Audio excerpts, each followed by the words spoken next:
Haleluya. Haleluya. Oya, haleluya. Yesu ashimwe.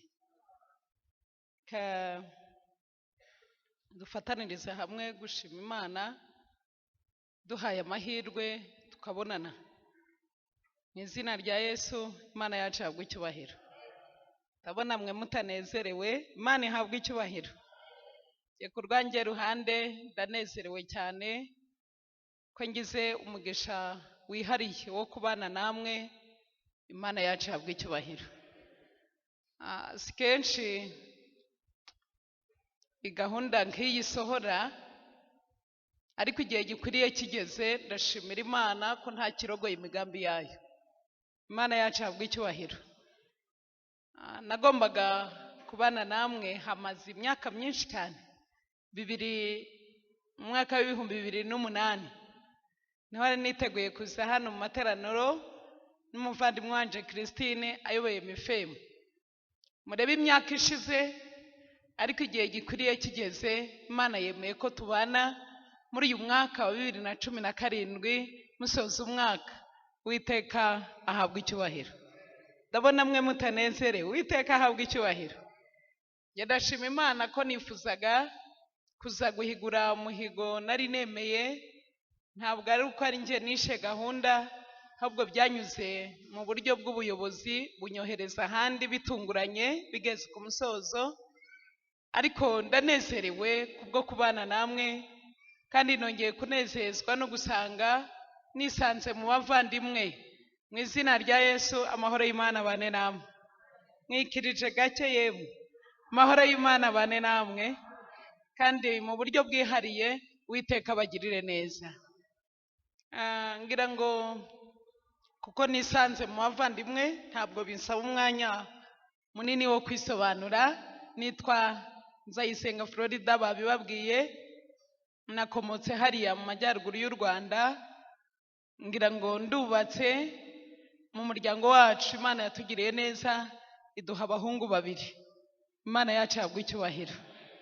Ngira ngo ndi umwe mu bategereje kugaruka k'umwami wacu, kandi ngategereza nkora mbwiriza ubutumwa muri uru Rwanda rwose. Ngira ngo no mu bihugu byo hanze Imana ishigirira neza ikantumayo, kandi ndashimira Imana ko mu gihe Imana yampamagaye nkuye mu miryango itazi Imana, sinigeze ngira impamvu ituma ntabwiriza. Ndashimira Imana n'umutware Imana yampaye, umpa igihe kingana gutya nkabwiriza. Mujye mumusabira Imana izamuhe gusoza neza. Ngira ngo rero nta bindi byinshi ntinda, kuko tuzagira umwanya tukabana. Nakomeje gushima uburyo mwanyakiriye kuva nimugoroba. Nshimira Imana gahunda zose Imana yayoboye kuva mu gitondo, by'umwihariko umubwiriza Imana iduhaye y'uburyo Imana yakunze abari mu isi bigatuma itwitangira. Mu izina rya Yesu, Imana imuhe umugisha kandi ishimukuriza impano. Urabona kuntabwiriza ibintu rwose nawe wumva. Ndashimira Imana abavandimwe bacu baturutse ku Ruhuha, twari kumwe ejo bundi mu materaniro makuru niho nagiye kubwiriza. Ndashimira Imana ko yongeye kuduhuza. Imana yacu ihabwe icyubahiro. Munyemerere twigarukire ku mwanya wo kuganira ku ijambo ry'Imana. Ntabwo mfite icyizere ko buri wese anyumva. Se abantu bose baranyumva neza? Oya, nta kajwi numva. Muranyumva? Muranyumva neza? Bakoze cyane. Ngira ngo abantu benshi urumva ndi umushyitsi i Remera, ariko sinashobora kubwiriza tutavugana. Ubwo kutamvugisha bivuze ko mutanyumva. Nabashije mwese muranyumva neza n'abinyuma? Bakoze cyane. Iyo yicaye aho hari ibintu bimwe nagiye numva bitumvikana. Abashinzwe kubyumvikanisha mushiremo imbaraga. Hari ibyo bajyaga bavuga ukumva utabishyikira. Menya habamo nyiramubande kubera urusengero ari runini. Dufite insanganyamatsiko yacu y'amateraniro yacu iri muri Yobu igice cya 33. Mwanyemerera mukaharambura. Turasoma gusa umurongo wonyine wa 14 turaza kuzagira umwanya mwiza wo gufungura amavuna yacu tuganira cyane kuri iyi nsanganyamatsiko niyo numva Imana yarampaye muri iki gihe kigoranye giheruka kugira ngo umwuka w'Imana aje atuba hafi mu buryo bwihariye. Ndatekereza mwahageze Yobu igice cya 33 muranyemerera nsome ku murongo wa 14 wonyine kandi ndavuga namwe mumfasha gusubiramo. Twabonye ko Imana ivuga kangahe? Ivuga rimwe ndetse kabiri, ongeraho icyanyuma oya simbumva. Ngaho Imana ivuga ndetse kabiri, ongeraho icyanyuma.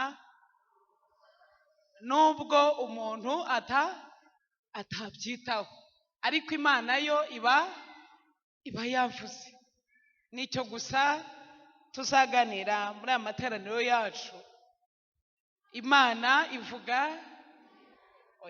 ivuga ndetse kabiri, ngongeraho icyanyuma. Nubwo umuntu atabyitaho. Ngenda bwiriza mu gihe kigoranye cyane kuko abantu ntibanabyitayeho, ariko icyo nshimira Imana ni icyo gusa. Niyo umuntu atabyitaho ubwo Imana iravuze. Si ubwo murikirije iravuze? Ubwo iravuze. Ubyitayeho iravuze, utanabyitayeho Imana iravuze, kandi umurimo wayo ni icyo gusa. Muzi ko Bibiliya itubwira muri Matayo 24 ngo ubutumwa bwiza bw'ubwami buzabwirizwa mu isi yose, noneho ubuhamya bwo guhamiriza amahanga yose, niturangiza imperuka ihere ku isi. Ubwo wabyitaho utabyitaho umurimo w'Imana wo ubugenza ute? Uburangiye. Niyo nsanganyamatsiko nifuje ko tuzatindaho muri aya materaniro yacu y'ibyumweru 2. Nicyo gusa uzagarura mu bwenge bwawe.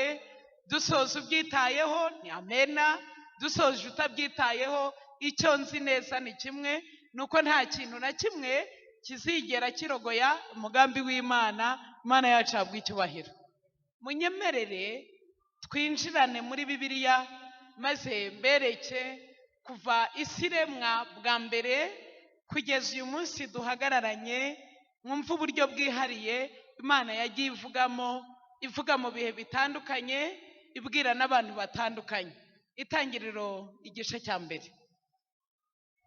Mu itangiriro igice cya mbere ngira ngo murasoma twigana buryo Imana yaremye bwa mbere isi kiremwa, Adamu na Eva baremwa. Mu itangiriro igice cya kabiri ndatekereza mwahageze. Sinabashyikira ndabona tutari kumwe. Se turi kumwe? Oya turi kumwe. Wakoze cyane. Itangiriro 2 murongo wa 15. Bwa mbere dore uko Imana yavuze kimara kurema isi. Murongo wa 15. Uwiteka Imana ijyana umuntu imushyira muri iyo ngobyi yo muri Edeni kugira ngo ahingire ibirimo kandi ayirinde. Maze Uwiteka Imana iramutegeka iti, ku giti cyose cyo muri iyi ngobyi uje urya imbuto zacyo kushaka, ariko igiti cy'ubwenge umenyekanisha icyiza n'ikibi ntuzakiryeho, kuko umunsi wakiriyeho. Ngaho mumvugira ibiheruka. Oya ntimuvuze mwese no gupfa uzapfa. Nanjye mbabaze, ubwo Imana iravuze? Ntago munsubije. Ubwo Imana iravuze? Iravuze cyane. Imana imaze gushira Adamu na Eva muri Edeni, yari imaze kumuha ibyo azakenera byose. Iramubwira iti, imbuto zose wemerewe kuzirya uko mutamvugira, uko ushaka. Ntago byari bike ngo yabuze ibyari, ahubwo yagombaga kurya uko ashaka. Ngira ngo munyemerere mbabaze, nge namwe turya uko dushaka? Ntago munsubije, ndi kure yanyu. Nge namwe turya uko dushaka? Oya, muremeranya nanjye ko tutarya uko dushaka, kuko ibyo dusanze bihari nibyo turya. Ibihe byinshi binashira tudahaza. Menya ndengereye. Ndarengereye se? Oya, ariko Adamu na Eva bo bari bafite ibyo kurya bashaka byose. Nta kintu na kimwe batari bafite. Maze Imana iramubwira iti imbuto zose uremererwa kuzirya uko ushaka, ariko harimo igiti kimwe kimenyekanisha icyiza n'ikibi, umunsi wakiriyeho mu mvugira igiheruka no gupfa. None nabajije, ubwo Imana iravuze, none twabonye ko ivuga kangahe? Basi ivuga ndetse ongeraho naho umuntu atagenza ate, atabyitaho, ariko Imana yo yagenze ite? Yavuze. Umwuka w'Imana azabashoboza gutekereza kuri iyi nsanganyamatsiko. Burya umwuka w'Imana ni umubwiriza kurenza ababwiriza. Icyo nshimira Imana ni kimwe, nuko mu buryo bwihariye ijuru riri bukugereho mu izina rya Yesu. Basaza banje, bene data, nuko Imana yavuze ibwira Adamu, itangira igice cya 3, menya mwarambiwe. Itangira igice cya 3, mwanyemerera tukaza gusomamo imirongo mike cyane. Itangira igice cya 3 umurongo wa 4, mwumvise ko Imana yavuze ngo umunsi wakiriyeho no gupfa uzapfa. Satani avuga iki ku murongo wa 4? Maze iyo nzoka ibwira umugore iti, rata izi mbuto muziriyeho, ngaho mumvugira uko yamubwiye. Oya, ntimubirimo gupfa ntimuzapfa, ariko Imana yavuze ngo gupfa ko muzapfa. Munyemerere dutinde kuri aka kantu gato cyane. Mu Itangiriro 2:15 Imana yavuze ku murongo wa 17 kumanura, umunsi wakiriyeho no gupfa uzapfa. Itangiriro 3 umurongo wa 4, iyo inzoka iti, umunsi wakiriyeho rata gupfa ntimuzapfa. Nyemerere mbabwire aka kantu gato, uyu murongo tuzawugaruka nawo kenshi gashoboka. Satani nuko abwira abantu. Iyi mvugo ya Satani n'uyu munsi iracyafite imbaraga, aho abwira abantu ngo gupfa ntibazagenza bate, ntibazapfa. Ariko reka mbabwire, nanjye namwe turaha, nzi ko muri twe Satani yamaze gushiramo icyizere ko tutazapfa. Reka nsabe urugero ruto cyane. Ninde muri iri teraniro dufite uteganya ko muri uyu mwaka wa 2017 azapfusha cyangwa agapfa? Menya navuze ibitumvikana, uko biri kose birananira ndabegera. Numva ntabashyikira, barihangana abashinzwe gahunda za hano ko nazishe, nzisobanura imbere y'Imana. Mwihangane mbabaze, nakeneye ko munsubiza. Ninde wadufasha akatubwira ko muri uyu mwaka wa 2017 ateganyamo ko yapfa cyangwa agapfusha? Zamura ikiganza. Tawe akoze cyane, mwakoze mbonye bake.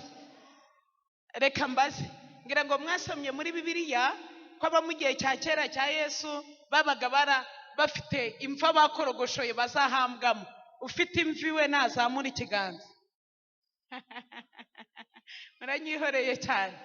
Icyo ndi kugira ngo mwumve neza, icyo ndi kugira ngo mwumve neza muzirikane cyane, n'Itangiriro igice cyacu cya 3 umurongo wa 4 haranditse, mwakoze cyane, hariya ni kure birahabanye, kandi naje ngo munsubize. Umunsi wakiriyeho no gupfa, oya ntimunsubije, gupfa uzapfa. Satani ati, ngaho muvuge numve. Satani ati, gupfa ntimuzapfa. None mbabazi, ukuri kwanyu ni ukuhe? Nananiwe kubibaza. Se ukuri kwanyu nuko nta jambo Imana ivuga ngo rihere, cyangwa muzi ko rihera? Rirahera? Oya ntimunsubije, rirahera? Nta jambo na rito Imana ivuga ngo rigenze rite, riherera. Mbura Bibiliya yawe, Luka igice cya 1 umurongo wa 37 hagize umfatira mikoro akarinsomera yabangiriye neza cyane. Luka igice cya mbere umurongo wa 37. Ndabona tutari kumwe mumfashe. Luka igice cya mbere umurongo wa 37 havuga iki? Shiramo agatege cyane.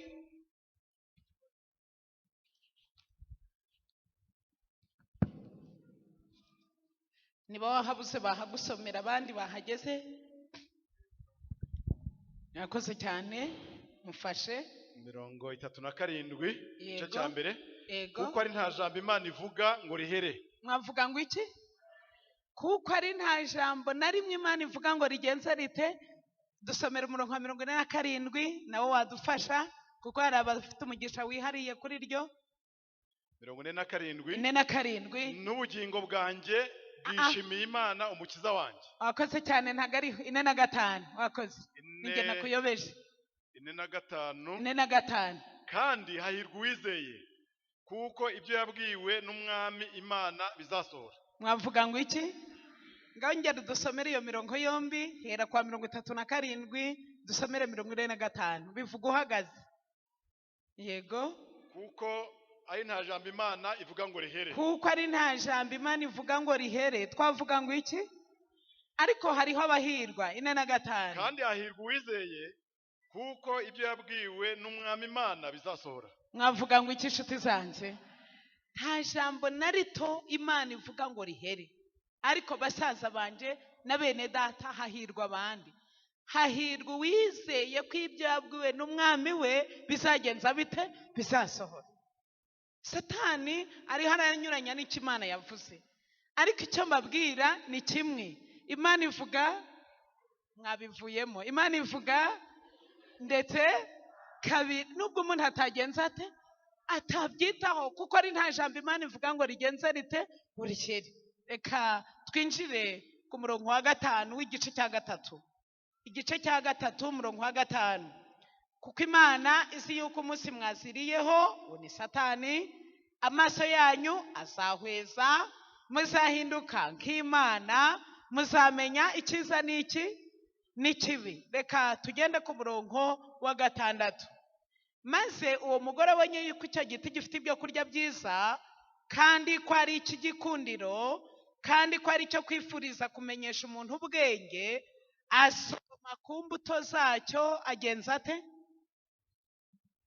Arazirya. Murongo ukomeye ukurikiyeho, arazirya. Aha n'umugabo we bari kumwe arazirya. Murongo wa 7 bahinduka nk'Imana. Oya ntimuri kumwe nanjye. Umurongo wa 7 bahinduka nk'Imana. Ntago mwasomye bahindutse nk'Imana? Murasoma ngo babaye bati murongo wa 7? Muri kuvuga simbumve. Havuga ngo iki? Amaso yabo agenza ate? Bahinduka nk'Imana. Handitse ngo iki? Basanga bambaye iki? Ubusa, badoda ibibabi by'imitini biremera iki yemwe bicocera. Ndababajije, hari ijambo Imana ivuga rigahera? Ariko reka mbabaza, hari icyo Imana yakora itabanje ivuga? Ko mutanyikiririje, iravuga. Ivuga kangahe? Ikongera. Nubwo umuntu atagenza ate, nubu ntubyiteho, ariko Imana yacu iriho iravuga. Ishobora kukubwira mu buryo bwawe bwihariye, ariko icyo shimira Imana ni kimwe. Ndashima Imana ko dufite Imana ivuga, ariko ikabwira buri muntu mu buryo bwe bugenze bute bwihariye. Itangiriro 6 shema agatege tugende. Itangiriro igice cya 6. Ushaka kumenya aya mateka neza azifashisha igitabo dufite cyitwa Abakurambere n'Abahanuzi. Mu gitabo cyitwa Abakurambere n'Abahanuzi mu mapaje ya 80 muzasomamo amateka y'umubwiriza wabayeho, wabwirije igihe kirekire kurenza abatwebwe. Ibihe byinshi dusigaye tubwiriza. Yambwira abantu, reka nanjye ngira umugisha namwe wo kubibabwira. Yambwira abantu ni Imana yari yaramuhamagariye umurimo wo kubwiriza, ariko ubu ngeze mu gihe abantu bangiriye neza banshakira indi mirimo nkora, kuko kubwiriza ubu bisa nk'ibifunze.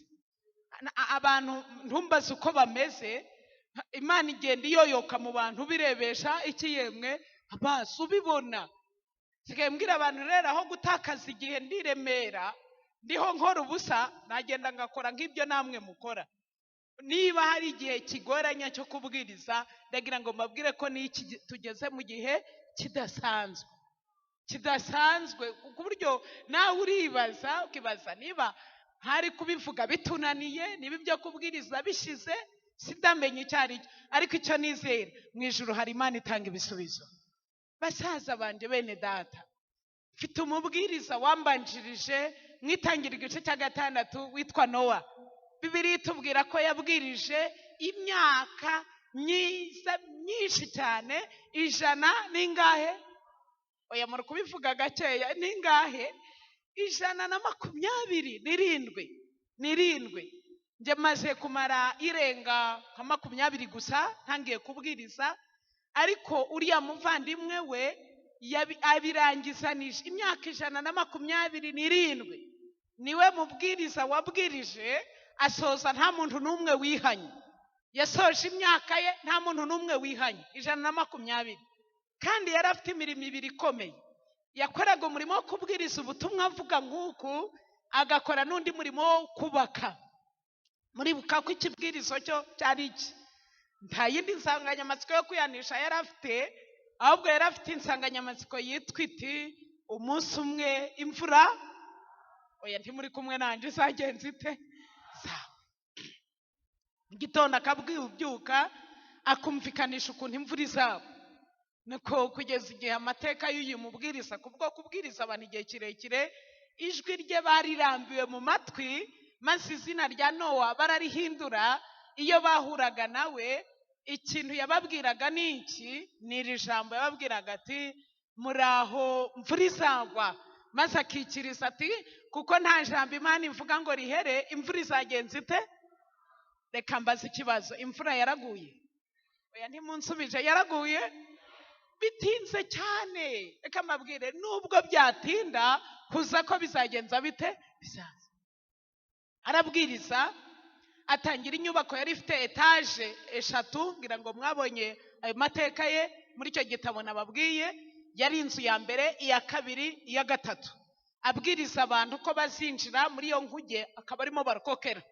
Arangije abantu bamufasha kubaka, ariko barangije bakabona ibyo bintu nta mateka azahinduka muri yo. Ibyo byatumye rero umubwiriza abwiriza yihanganye. Imyaka 120 ibirasoje, kuko nta jambo Imana ivuga ngo rihere.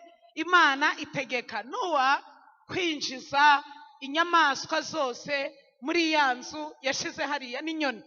Abazasoma icyo gitabo nababwiye, hari page muzageraho yanditseho irimo amagambo akurikira. Nimurebe umunsi umwe inyamaswa, sinzi wenda reka mvuge hano muri Kigali, parike zitwegereye harimo iy'Ibirunga, harimo Akagera kari hirya muri Kibungo. Namwe nimurebe umunsi umwe mu gitondo inyamaswa zivuye mu Kagera, za nyamaswa zibamo z'impara n'imparage, muzirebe zitonze umurongo ntawe uzishoreye. Reka mbabaza, nta gitangaza kirimo? Ntacyo muri kubona kirahari cyangwa nta gihari? Ngaho reba inyoni z'amoko yose ziza ziguruka zose zerekera ku nkugi. Harya bari gusoma n'abantu barabirebaga ko mutanze, barabibonye muri icyo gitabo. Muzasome ngo igihe bose babibonaga, babona inyamaswa ziza nta muvundo, nta nyamaswa ikoma ku yindi, zose zerekeraho, ngo bagize ubwoba. Batangira baribaza bati uko biri kose hari ibintu bidasanzwe bishobora kuzaba. Ariko ngo barangije akoba kaje, kandi badashaka kwihana, ngo wisubirira mu minsi mikuru yabo yo kurya no kunywa. Barangije ngo bagezeyo barabyina kugira ngo igisa n'ubwoba kibagabanukemo. Ariko reka mbabaze, bivuze ko ibyo Imana yavuze bitazasohora? Oya, bizasohora cyangwa ntibizasohora? Barangije ngo abahanga bari icyo gihe baraterana. Niba iki bidasanzwe byiteguye kuba? Niki cyatumye inyamaswa ziza ntayivundi indi? Ngira ngo muziko yashizemo 2 ibizira n'ibitagenza bite ibitazira. Maze hirya yo gukoba bumvikanisha Nowa ko igihe kizagera za nyamaswa zamusanze mu nkuge zikagenza zite zikamurya. ariko birangije imyaka 7 isoje Imana yatanze.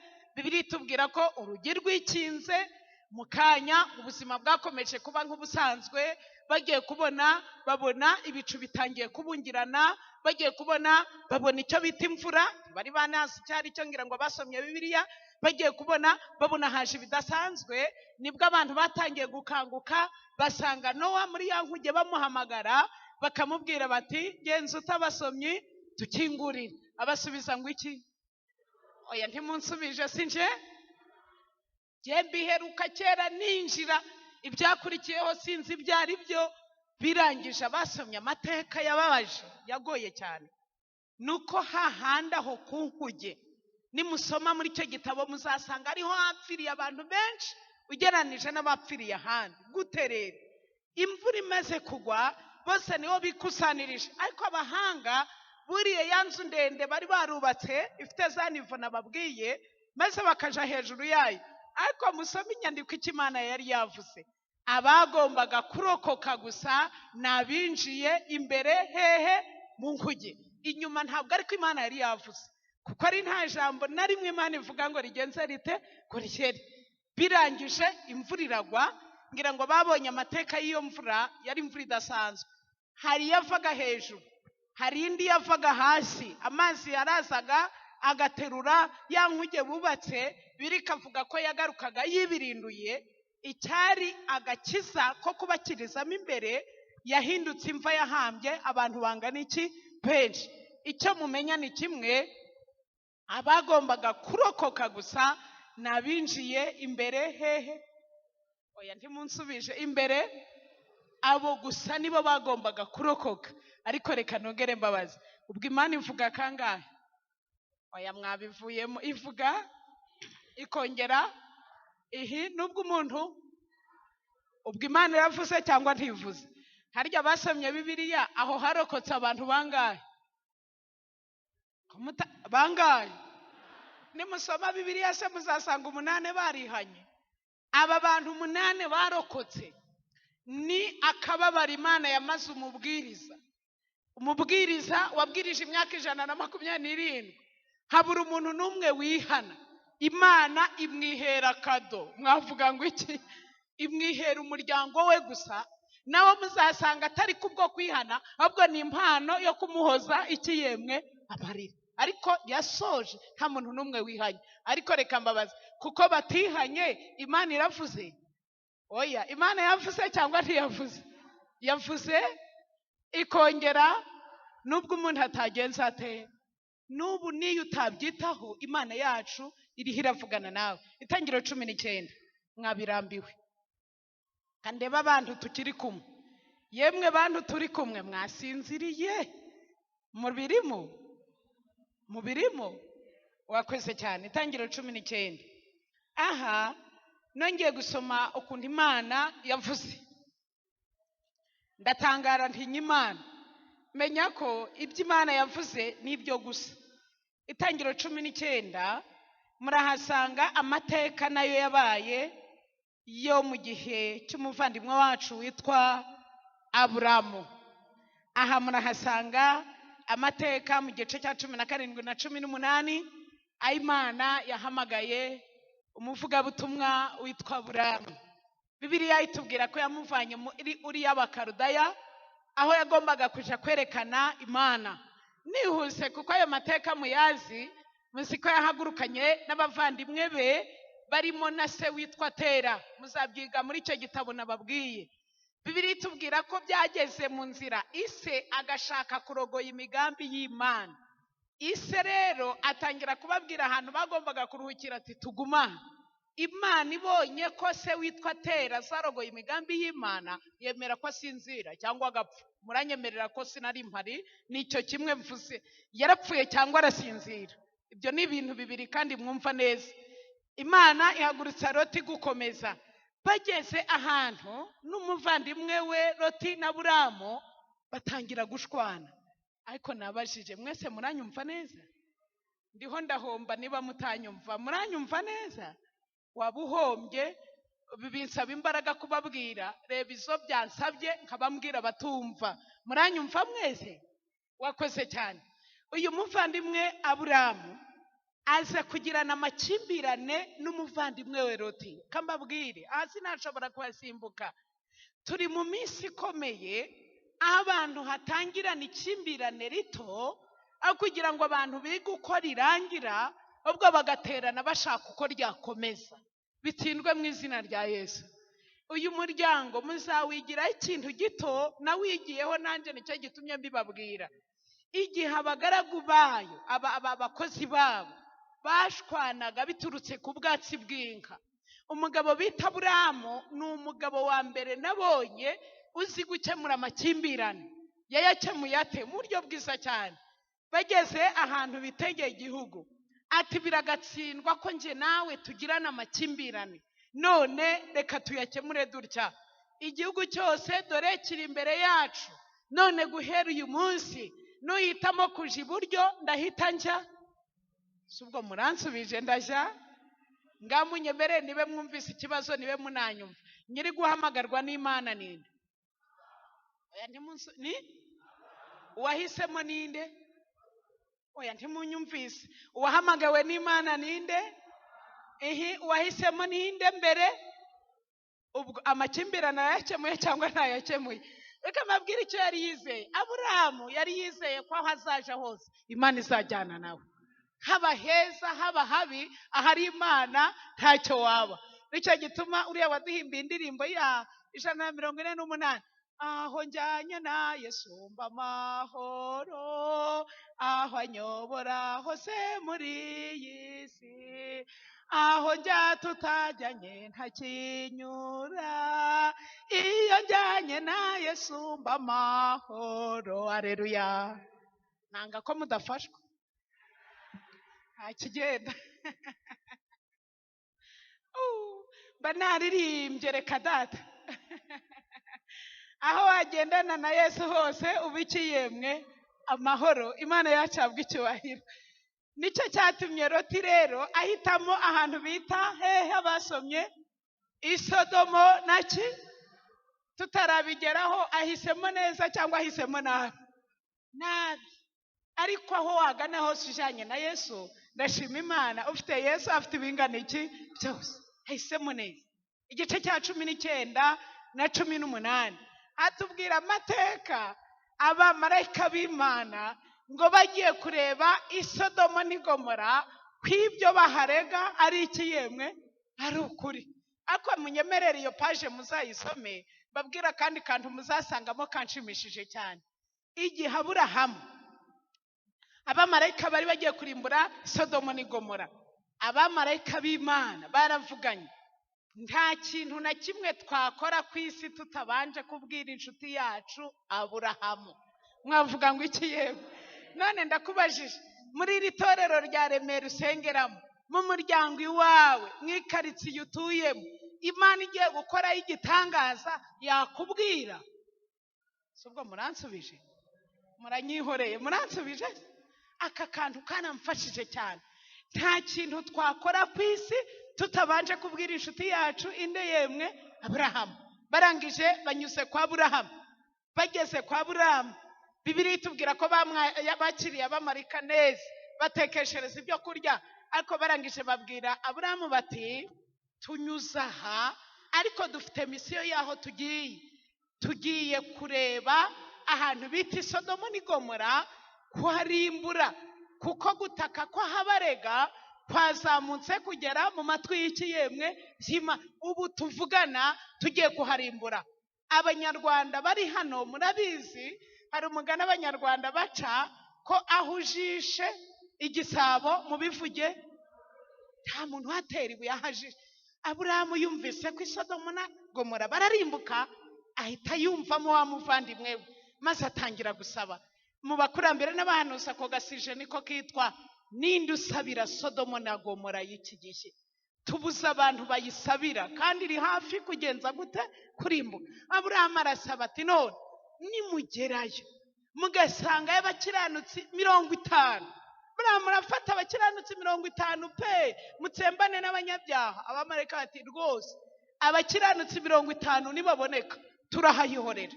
Aramanuka ati 30, arongera ati 20. Niba na 5 yarabagejejeho ntimumbaze, ariko mbabaze 5 barabonetse. Subwo muransubije barabonetse 5 nta namba. Abraham agejeje kuri 5, ubwo yagushaga kuri Loti n'umugore we n'ikiyemwe, tabana atahoshi 5 baraboneka. Harya basomye barabonetse.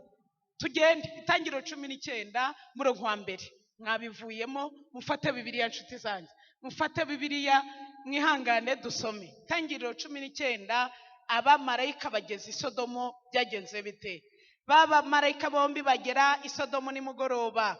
Loti basanga yicaye mu marembo. Loti ababonye arahaguruka ngo abasanganire, yikubita hasi yubamye, arababwira ati ndabinginze ba databuja, nimwinjire mu nzu y'umugaragu wanyu, muharare buke, mwoge ibirenge, ejo muzazinduka mugende.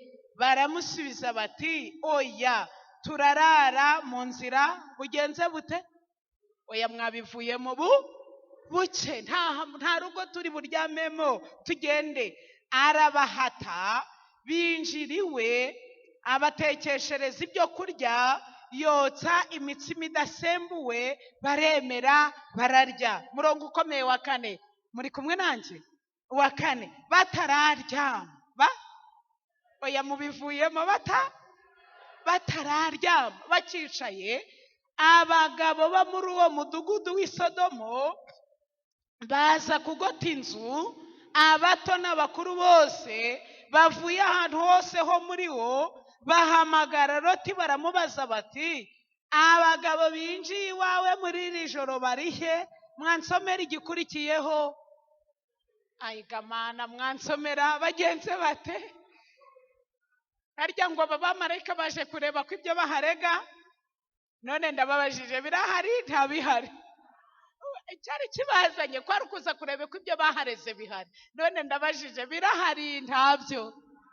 Nta n'uwo babaza, ahubwo baribonera. Ahubwo baricuza icyagenze gite cyabazanye, kandi ngo baje kuhareba ko ibyo baharega bihari. Murongo ukomeye wa 5. Mwabivuyemo. Tugeze ku wa kangahe? Wa 6. Loti aja ku rugi, aritanze, aja ku rugi, arasohoka. Sinzi niba munyumva. Abasanga hanze, urugi rwe asiga rukinze, akingiranye abashitsi. Ariko icyo ntabajije, abashitsi yakiriye aza bari bo? Oya, ntimunsubi arabazi se? Icyo Loti tumwigiraho gusa nuko yari afite impano yihariye yo kwakira atarobanuye uwo ari we. Twebwe tugiye kwakira abashyitsi, muzabona ko dufite amapariti 3 tubakiriramo.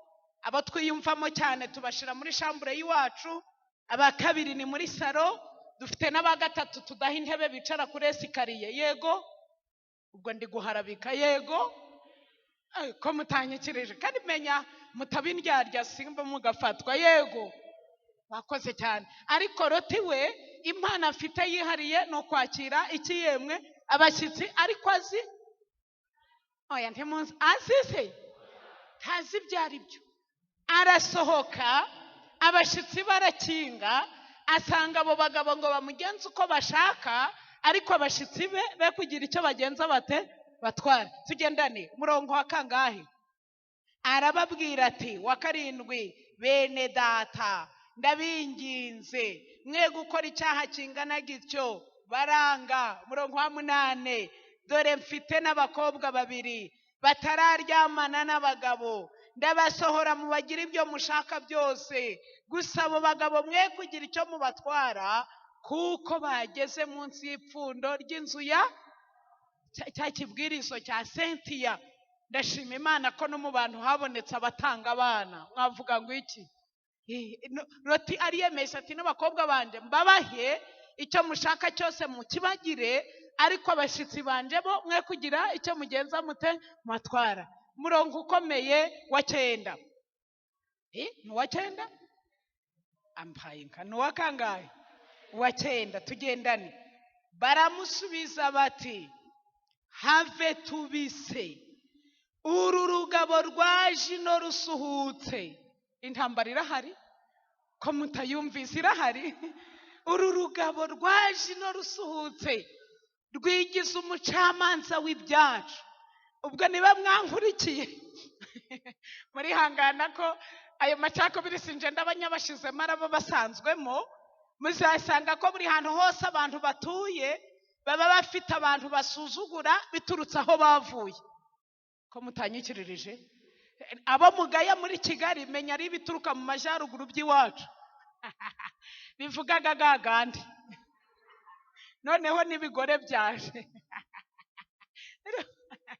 Uru rugabo rwaje narusuhutse, niba ari urwaturutse Nyakariro, niba ari urwaturutse mu majyaruguru, niba ari urw'ibyumba simbizi, ariko icyo nzi ni uko buri hantu hose baba bafite imyumvire ku bantu bakavukire barwanya barakidutegekanye, barakibategekana nyine. None mwumve mwe muri kugira ngo ni intambara nto, yabaye intambara. Umwanditsi wa Bibiliya muzasoma amagambo avuga ngo Bibiliya yose bayandika uko byagenze, ntitwari kubona uko tuyitwara nimpi n'amagambo. Ariko aha hari intambara nto cyangwa ni nini, kugeza igihe batangiye kuvuga naho umuntu yagenze ate yavutse. Uru rugabo rwaje no rusuhutse, umusuhuke n'impunzi, rwigize umucamanza. Tugiye kukugirira inabi irenze iyo twari tugiye kugirira babandi. Mwagize ngo ni intambara yoroshe, ngo musome ko intambara yoroheje. Murongo wa 9 ati have tubise, uru rugabo rwaje no rusuhutse rwigize umucamanza, turakugirira inabi iruta iyo twari tugiye kugirira babandi. Basunika roti cyane. Munsomera amagambo akurikiyeho, subwo mwasoma nkumva. Bagenza bate? Begera urugi. Kugenza gute? Intambara iroroshe cyangwa irakomeye? Ikomeye. Bararumena, batangira kurutera imigeri. Murongo ukomeye wa 10, maze babagabo basingiririza Loti amaboko. Mwavuga ngo iki? Bamwinjiza mu nzu bakinga urugi. Twavuga ngo iki? 11, maze batera ubuhumyi babagabo bo ku rugi rw'inzu. Abato n'abakuze bashatse urugi bagenza bate? Imana iratabaye cyangwa ntitabaye? Iya Imana idatabara yari intambara ikomeye y'amaraso. Murongo ukomeye wa 12, babagabo babaza Loti bati, hari abandi bantu ufite, umukwe wawe n'abahungu bawe n'abakobwa bawe ufite mu mudugudu bose bakuremo, tugiye kurimbura aha hantu, kuko gutaka ko habarega kwagwiriye imbere y'Imana. Ubu tuvugana Imana idutumye kugenza gute? Murarangaye. Idutumye kugenza gute? Kuharimbura. Murongo ukomeye wa 14, Loti arasohoka, muri kubisoma, avugana n'abakobwa be barongoye. Abakobwa barababwira ati, nimuhaguruke muva aha hantu, kuko Uwiteka agiye kurimbura uyu mudugudu. Abakwe be babiha agaciro. Ntimubirimo babiha agaciro. Murasomye ngo babigira nk'iki? Harya Imana ivuga kangahe? Oya mwabivuyemo. Ivuga ikongera ihi. Nubwo umuntu atagenza ate, Imana iravuze cyangwa ntivuze? Bo babigira iki yemwe ibikini? Ndabajije ikibazo. Ubwo Imana iravuze cyangwa ntivuze? Ngo mumanuke tugere ku murongo ukomeye uri hepfo 15.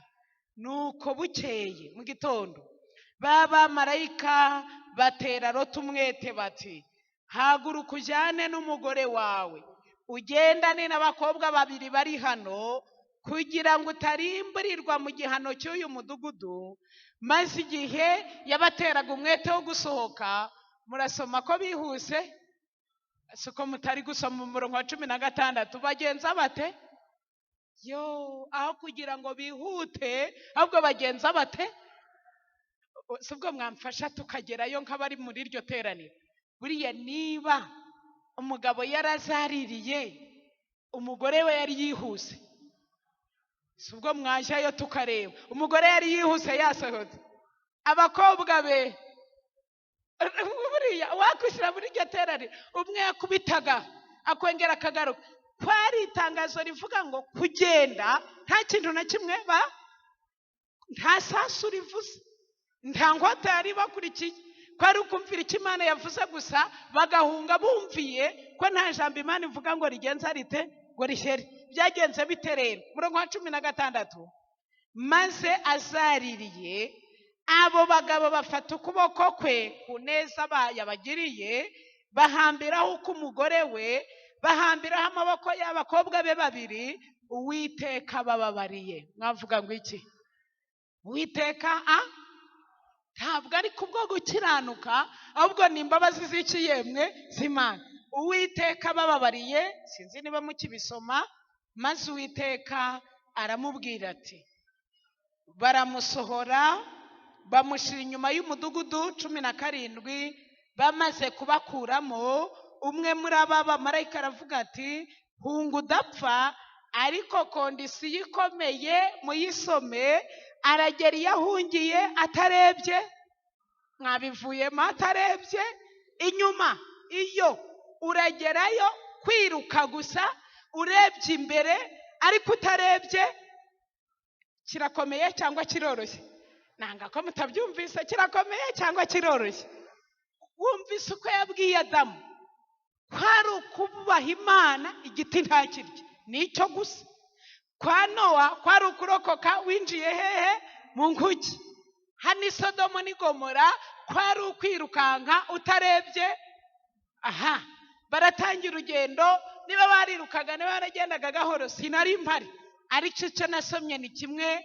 Bariruka baragenda, bageze hagati, umugore baratekereje ati, ariko koko harya abirindutse arebye inyuma, amera atabari gusoma.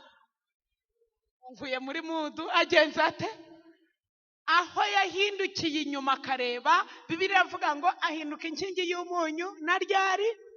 Oya, muri kubivuga gahoro. Na ryari? Nzi ko bamwe muri mwe mwahageze. Aho yahindukiye inkingi y'umunyu n'uyu munsi harahari? Ntahari. Bibiliya siko ivuga. Ahinduka inkingi y'umunyu na bugingo. Uwakora urugendo shuri aho uwo mugore yahindukiye inkingi y'umunyu harahari? Ntahari. Bivuze ngo nta jambo Imana ivuga. None Imana ivuga? Oya, mwonguyemo muri mudu. Imana ivuga ikongera ihina ubw'umuntu. N'ubu ntubyiteho, ariko Imana irangije kuvugana nawe. Nicyo gusa uzazirikana. Abaheburayo 12. Abaheburayo igice cya 12, inshuti zanjye. Nzi ko Bibiliya ivuga kubwira uwumva atagenza ate. Nta mpamvu yo kuvunika. Ndashima Imana ko hariho umwuka w'Imana nk'umubwiriza ukomeye, agere ku mutima wa buri muntu mu izina rya Yesu. Abaheburayo 12, umurongo wa 1. Nuko natwe, mwavuga ngo iki? Mwavuga ngo iki inshuti yanjye? Nuko natwe, muvandimwe wacu adusomeye isomo rikomeye ryo muri Mika igice cya 2. Nimuhaguruke muva aha hantu. Aha turi nta buruhukiro buhari. Aha turi hagiye kurimbuka, hagiye kuzarimbuka, kurimbuka kuremereye gukaze. None tutararimbuka, nuko nanjye nawe, ubwo tugoswe n'igicu cy'abahamya bangana batyo, munyemerere twiyambure ibituremerera bingana iki? Oya, ntimuri kumwe nanjye. Ibituremerera byose, niko ndi gusoma. N'icyaha kibasha kutwizingiraho vuba, dusiganirwaho dutegekwa twihanganye, dutumbire Yesu wenyine, niwe banza ryo kwizera. Basaza banje, bene data, ubwo nje nawe tugoswe n'igicu cy'abahamya benshi, twereka Imana. Byaba bikomeye cyangwa biremereye, twiyambura ibituremerera bingana iki? Oya, ntimunsubije. Bingana iki? Byose. N'icyaha kibasha kugenza gute? Kukwizingira. Hari igihe umuntu atera intambwe yo kuva mu cyaha, Satani agakomeza akakizinga. N'icyaha cyose cyakwizingiyeho, sinzi ngo ni iki, ariko umwuka w'Imana agihishure mu izina rya Yesu. N'icyaha kibasha kukwizingiraho, dusiganirwaho dutegekwa tugenza dute twihanganye. Munyemerere dutumbire Yesu wenyine niwe banze cyo kwizera. Nimusoma umurongo ukomeye urabwira uyu murongo wa 5 yabigenje ate. Umurongo ukomeye wa 2 yihanganiye nani wangisoma yihanganiye umusaraba kubw'ibyishimo byamushizwe imbere ntiyita ku isoni zawo. Ubundi kubwiriza yicaye iburyo bw'Imana. Yicaye iburyo bw'Imana nshuti yanjye yihanganiye. Ntabwo ari kenshi abantu bashobora kwihanganira gukorwa n'isoni. Nimusoma amateka ari mu Itangira igice cya 39 muzasomamo amateka y'umuvandimwe wacu witwa Yosefu. Amateka y'uwo mugabo mwese munzi muzasanga yari umwana w'umusore wajanwe nk'impunzi. Iyo ageze muziko yagiye ari bene se bashaka kumwica, Imana imujyana mu Egiputa. Agezeyo agirira yindi ngorane yihariye aho yabengutswe na nyirabuja agakenera ko baryamana. Ariko Yosefu ahakanira nyirabuja kuri iri jambo rito cyane, sinabasha gukora icyaha kingana gityo Imana yo mu ijuru igenze ite ideba. Arahagarara abintwari ishikamiye Imana. Basaza banje bene data, wewe ushobora gutsinda ubusambanyi inarije no kwishira hejuru igatuma usambana. Ariko Yosefu ibyo byose yabirengeje iki yemwe amaso. Icya kabiri, kugeza ubwo byasabye imbaraga, nyirabuja akeneye ko baryamana bisabye imbaraga. Yosefu abigenza ate? Igihe bahuriraga mu mirimo mu gitondo, nyirabuja aba yamusingiye yashizeho imbaraga. Ariko Yosefu hari icyo yakoze cyiza, akuramo akenda yambaye, nyirabuja aragasigarana. Yosefu atanika yambaye ubusa yifuza ko izina ry'Imana rihabwa iki yemwe icyubahiro. Ubusa buri ariruka. Nimusoma amateka yabifungiwe imyaka 2 n'igice ahagararira Imana. Twavuga ngo iki yemwe Yesu yihanganiye umusaraba kubw'ibyishimo byamushizwe imbere ntiyita ku ipfunwe ry'umusaraba. Abantu benshi batubije icyo Yesu yakoreye inyoko muntu bate. Muzasanga abantu benshi bavuga Yesu abambwa, muzabona filime iri ifite umugabane munini wo guhinyura ibyanditswe byera. Nubwo ubona tuzishize imbere, ariko ni turufu ya Satani ikomeye. Amafilime yose yerekana ko Yesu yabambwa ku musaraba, n'abahanga n'ababwiriza nziko mubizi mutyo. Bibiliya bakerekana neza ko yabambwe Yesu yambaye urubindo. Abasomyi ba Bibiliya gusa nibo bazi ko icyo kintu ari ikinyoma. Ntabwo Yesu yambaye urubindo, Yesu yambaye ubusa yari yambaye urubindo. Basomyi ba Bibiliya Yesu yambaye urubindo, ubusa buri. Umusore w'imyaka 33 bamuhagarika hagati y'abahisi n'abagenzi, yambara ubusa uko yakavutse. Bibiliya irambwira ngo ntiyita ku isoni zawo. Ubundi kubwiriza yicaye iburyo bw'Imana. Basaza banje bene data, nimusoma inyandiko ya Bibiliya atari byo mwarebye ku mafilimi, ntabwo Yesu yari yambaye. Ahubwo nimusoma Yesu bamushize ku musaraba saa 3 za mu gitondo. Saa 6 z'amanywa izuba yaremye ribonye uwariremye akojejwe isoni. Bibiliya iravuga ngo habaho iki yemwe ubwira kabiri. Isi gusa izuba niryo ryanze kuva. Abantu bagiye kubona babona burije kandi hari ku manywa. Bibaye saa 9 umutima uracya. Hirya yo kwiyemeza kwambara ubusa, ubundi kubwiriza yicaye iburyo bw'Imana. Basaza banje bene data, aho ntagejeje Mwuka w'Imana bane nawe. Mwuka w'Imana bane nawe. Ayumvikanishe neza uku kuri mu mutima wawe ko Imana ivuga. Imana ivuga ikongera. Nubwo umuntu atagenza ate atabyitaho, n'ubu niyo utabyitaho Imana yacu ibivuze. Yihanganiye umusaraba kubw'ibyishimo byamushizwe imbere ntiyita ku isoni zawo. Ubundi kubwiriza ndashima Imana yicaye iburyo bw'Imana. Nanjye nawe ndagira ngo wumve neza ko Imana iriho ivugana n'umutima wawe, kandi ibyaba bitumvikanye neza. Ndashima Imana mu ijuru hari Imana. Umwuka w'Imana ubera hose icyarimwe akuganirize, akwereka icy'ingenzi, ufata icyemezo cyiza cyo kuba mu ruhande rw'Imana. Aricyo yavuze ati nuko nanjye nawe ubwo tugoswe n'igicu cy'abantu benshi twereka Imana. Nyabuna musaza wanje, mwene data, nyabuna waba umaze igihe kinini mu itorero, twiyambura ibituremerera bingana iki byose n'icyaha cyakwizingiyeho, dusiganirwaho dutegekwa, twihanganye dutumbire Yesu wenyine, niwe banze ryo kwizera. Amahoro y'Imana arenze ayo umuntu yamenya abane namwe mu izina rya Yesu.